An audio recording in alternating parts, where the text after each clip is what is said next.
So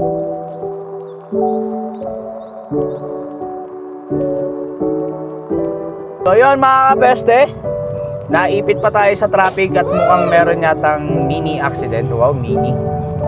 Mukhang may slight accident dito. Kasi nakadalawang ambulansya yata, tatlong ambulansya yata yung nasalubong namin na inunahan kami. So let's see, I hope na wala naman siguro na disgrasya. Pero traffic talaga siya mga kapeste.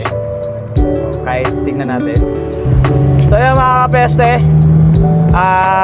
maling balita pala yun. Traffic pala dahil yata eleksyon, dami lang pulis. hindi pala aksidente, checkpoint.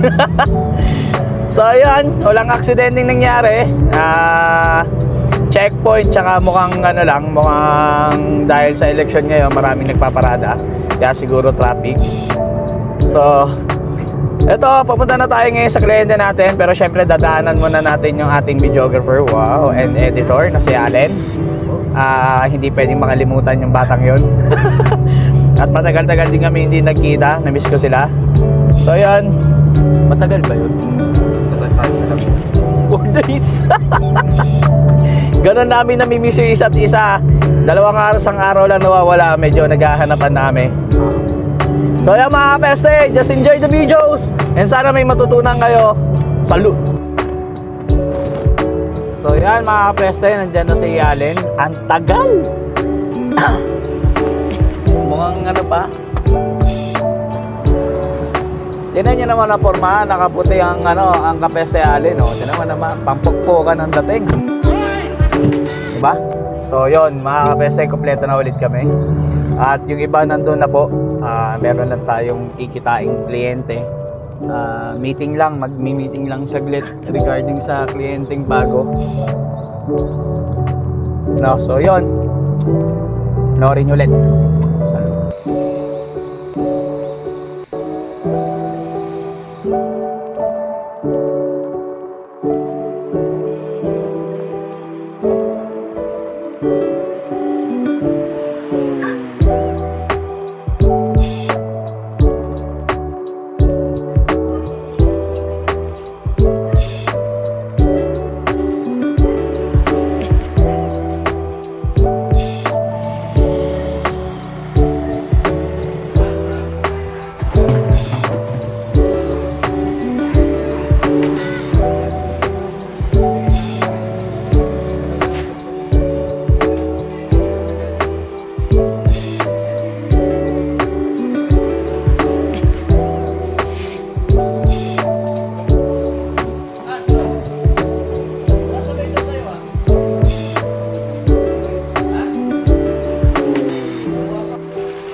Pag ganito na yung mga damage ng kahoy, ito yung mga part na hindi na namin talaga tinitake risk, kumbaga. Kumbaga hindi na namin yan sinasabi na kailangan namin i-baking system o dapat tanggalin namin. Kapag ganito na kalaki yung damage mga kapeste, talagang tinatanggal na namin.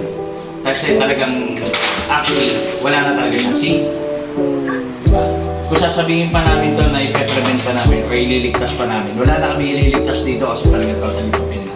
So ang tamang ginagawa lang talaga dito is tanggalin na, tapos isprayan yung mga area. No? So yun lang mga kapeste.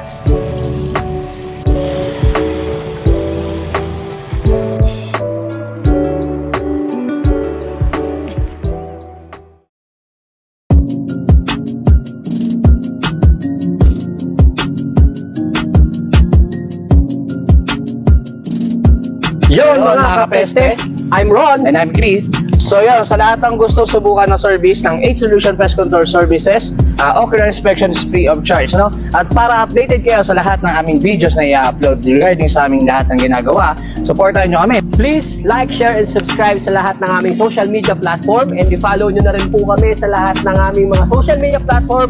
And mga kapeste, suportahan nyo po ang ating YouTube channel sa pag-subscribe. Napakalibre lang po niyan, and para maging updated po kayo sa aming YouTube channel, i-ring nyo na rin po ang bell para ma-notify po kayo sa lahat ng aming upload dito sa aming YouTube channel. So yun mga kapeste, kami ulit ang Kapeste Vlog.